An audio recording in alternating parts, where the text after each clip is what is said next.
இடறினும் தளரினும் என தொடு நோயே தொடரினு மூனக்கள் தொழு தெழுவேன் கடல் தனில் அமைதோடு கலந்த நஞ்சை மிடரினுள்ள அடக்கிய வேதியனே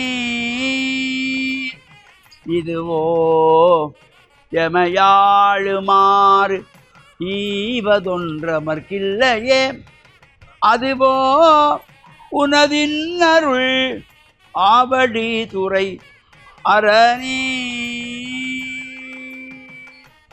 ஓம் நமச்சிவாய. மேன்மைகள் சைவநீதி விளங்குக உலகமெல்லாம். நோயற்ற வாழ்வே குறைவற்ற செல்வம்.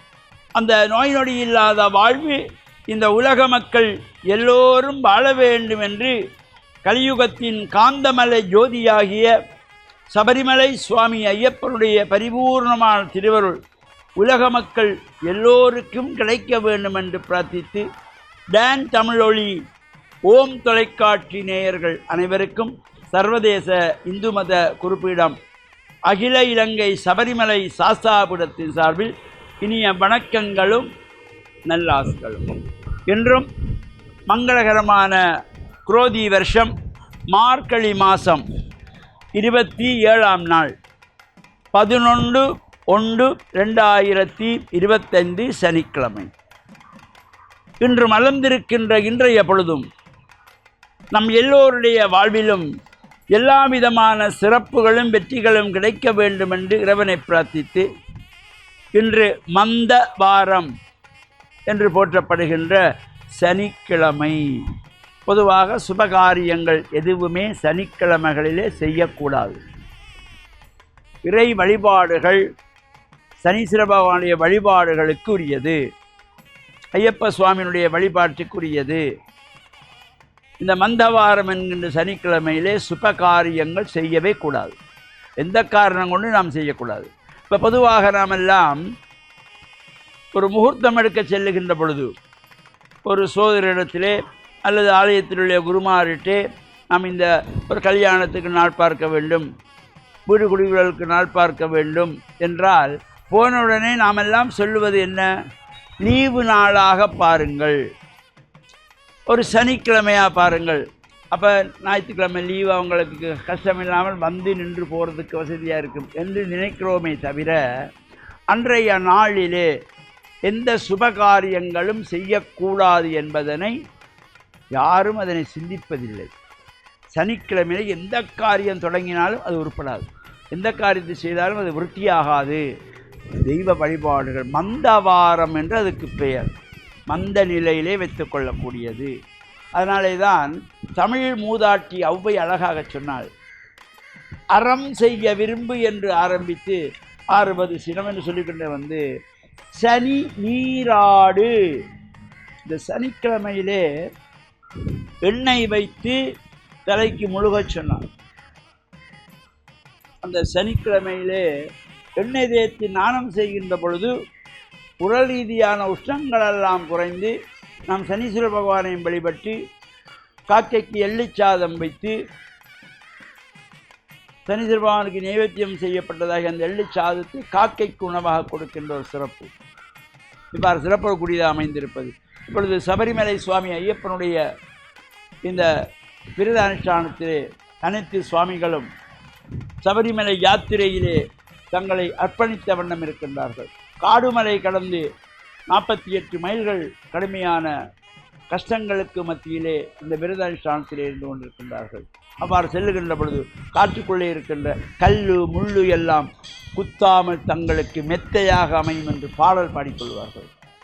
பள்ளிக்கட்டு சபரிமலைக்கு கல்லும் முள்ளும் காலுக்கு மெத்தை சுவாமியே ஐயப்போ ஐயப்போ சுவாமியே என்று இந்த பாடலெல்லாம் பாடி மலை யாத்திரைக்கு செல்லுகின்ற ஐயப்ப பக்தர்களெல்லாம் கோடான கோடி ஐயப்ப பக்தர்களுடைய இந்த எண்ணங்களை அவர்கள் எதை எண்ணி இந்த மாலை அணிந்திருக்கிறார்கள் அவையெல்லாம் நிறைவேற்ற வேண்டும் என்று எல்லாம் வல்ல கலியுகத்தின் காந்தமலை ஜோதியாகிய சபரிமலை சுவாமி ஐயப்பனுடைய திருவடிகளை திறந்தாழ்த்தி டான் தமிழொலி ஓம் தொலைக்காட்சி நேயர்கள் அனைவருக்கும் சர்வதேச இந்து மத குருபலத்தின் சார்பில் நல்ல ஆசிகளை கூறிக்கொள்வதில் மன மகிழ்வு கொள்கிறோம். சுவாமியே சரணமையப்பா. சுவாமி சரணம்.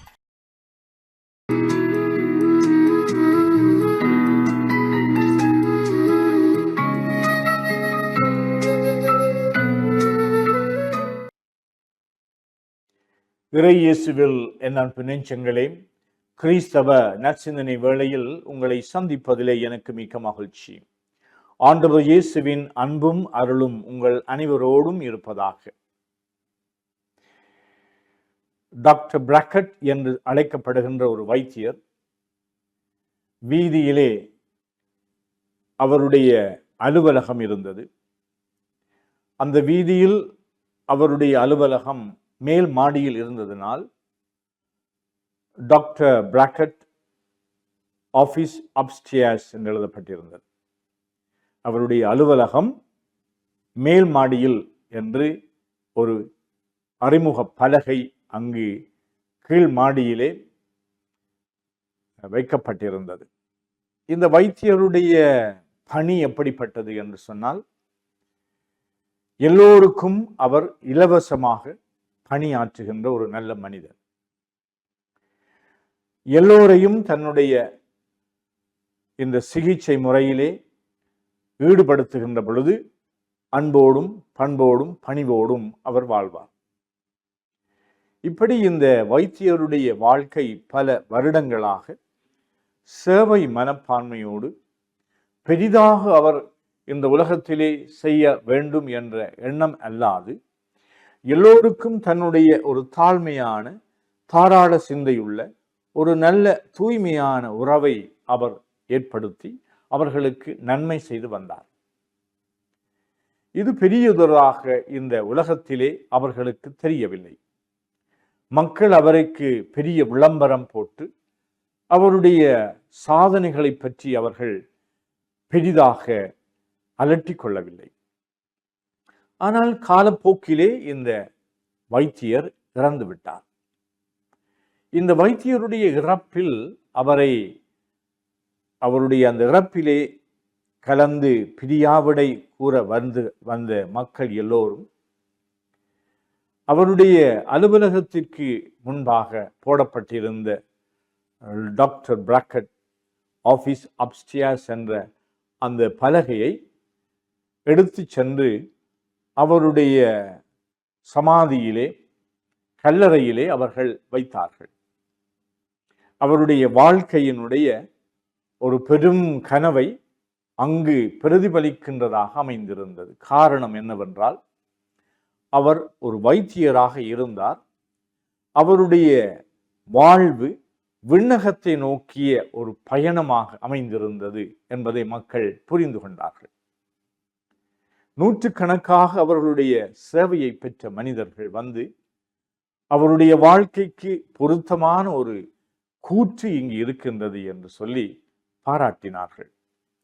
காரணம் என்னவென்றால், அவர் இந்த உலகத்திலே இருக்கின்ற தன்னுடைய அறிவையும் தன்னுடைய ஆற்றலையும் தன்னுடைய திறமைகளையும் தன்னுடைய வைத்தியருக்குரிய தன்னுடைய பட்ட படிப்புகளை எல்லாம் மக்களுடைய வாழ்வை வளம்படுத்த வேண்டும், குணப்படுத்த வேண்டும், ஆறுதல் கொடுக்க வேண்டும் என்று அவர் அர்ப்பணித்திருந்தார்.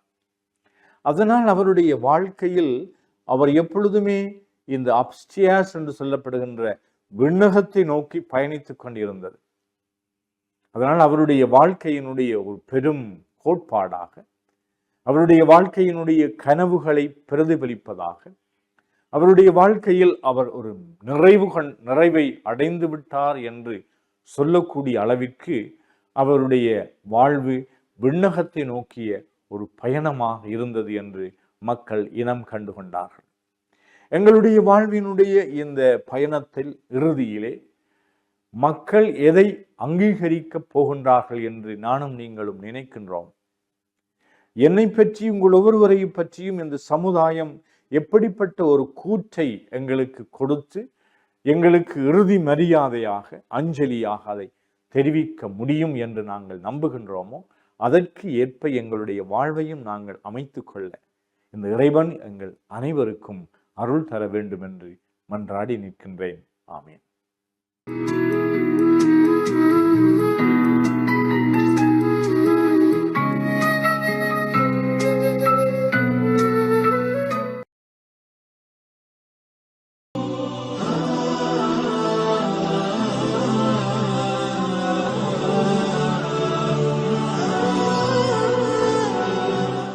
அல்ஹம்துலில்லாஹி ரப்பில் ஆலமீன் வஸ்ஸலாத்து வஸ்ஸலாம் அலா முஹம்மதின் ஸல்லல்லாஹு அலைஹி வஸல்லம் வ அலா ஆலிஹி வஸஹ்பிஹி அஜ்மஈன். அன்புள்ள நேயர்களே, இறை அடியார்களே, இன்றைய காலை பொழுதிலே உங்களை சந்திப்பதிலே நான் மகிழ்ச்சி அடைகிறேன். நான் இன்றைய நாளையிலே உங்களுக்கு நம்மை பெற்ற பெற்றோர்கள் சம்பந்தமான சில செய்திகளை சொல்லலாம் என நான் விரும்புகின்றேன். பெற்றோர்கள் என்போர் தமது பிள்ளைகளை பெற்றெடுத்து வளர்க்கின்ற காலத்திலே அவர்கள் மீது காட்டுகின்ற அந்த அன்புடைய அந்த ஆழத்தை நாம் ஒருபோதும் அளந்துவிட முடியாது. அவர்கள் தமது உயிரை விட, தமது சுகதுக்கங்களை விட இன்னும் அதிகபட்சமாக அந்த பிள்ளைகளை மதித்து நடக்கின்றவர்களாக நாம் பார்க்கின்றோம். இரவு நேரத்திலே பிள்ளைகளுக்கு ஏதாவது சுகையினம் ஏற்பட்டுவிட்டால் விடுகின்ற வரைக்கும் அந்த தாய் உறங்கவே மாட்டாள். அந்த பிள்ளைக்காக தன்னுடைய அந்த இரவு முழுவதையும் விழித்திருந்து கஷ்டப்பட்டு அந்த பிள்ளைக்காக தன்னுடைய அந்த நேரத்தை செலவு செய்கின்ற ஒரு நிலைமையிலே பார்க்கின்றோம். அந்த பெற்றோர்கள் பிள்ளைகள் படிக்கின்ற காலத்திலே அவர்களை நல்லொரு கல்வி நிலையிலே ஒரு உயர்வான ஒரு நிலைமைக்கு கொண்டு வர வேண்டும் என்பதற்காக அவர்கள் படுகின்ற கஷ்டங்களை எல்லாம் நாம் காணக்கூடியதாக இருந்து கொண்டிருக்கின்றது.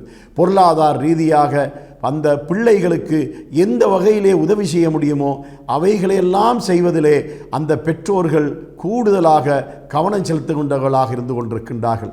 அந்த பிள்ளைகளுக்கு ஒரு கஷ்டமோ துன்பமோ வந்துவிட்டால் அதை தம்முடைய கஷ்டத்தை விட அதிகமான கஷ்டமாக அவர்கள் கருதி அந்த பிள்ளைகளுக்கு உதவுகின்றவர்களாக இருக்கின்றார்கள். இதில் சாதி சமய வேறுபாடு எதுவும் பார்க்காமல் எல்லா பெற்றோர்களும் தமது பிள்ளைகள் மீது இதே போல அன்பு காட்டுகின்ற பெற்றோர்களாக இருக்கின்றார்கள் என்பதை நாம் பார்க்கின்றோம். அதனால் பிள்ளைகளாகிய நாம் நமது பெற்றோர்களை நாம் எவ்வாறு மதித்து நடக்க வேண்டும் என்பதை நாம் மிக கூடுதலாக கவனத்தில் கொள்ள வேண்டியவர்களாக இருக்கின்றோம்.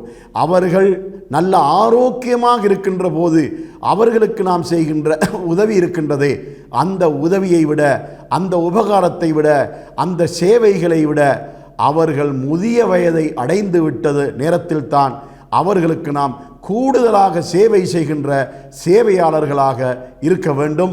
அதனால் பெற்றோர்களுக்கு நாம் செய்கின்ற உதவிகள் உபகாரங்கள் விஷயத்திலே இஸ்லாம் மிக கூடுதலாக வலியுறுத்தக்கூடியதாக இருந்து கொண்டிருக்கின்றது. வவஸ்ஸைனல் இன்சான பிவாலிதைஹி இஹ்சானா, மனிதனுக்கு தனது பெற்றோர்களுக்கு உதவி உபகாரம் செய்ய வேண்டும் என நாம் நல்லுபதேசம் புரிந்துள்ளோம் என்று திருமறை குர்ஆன் நம்மை பார்த்து சொல்லிக் கொண்டிருக்கின்றது.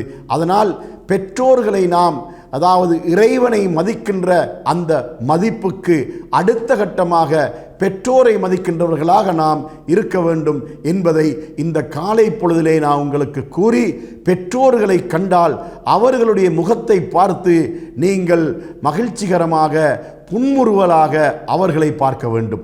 அவர்களுடைய மனம் புண்படாத அளவுக்கு நீங்கள் அவர்களோடு பேச வேண்டும், கதைக்க வேண்டும்.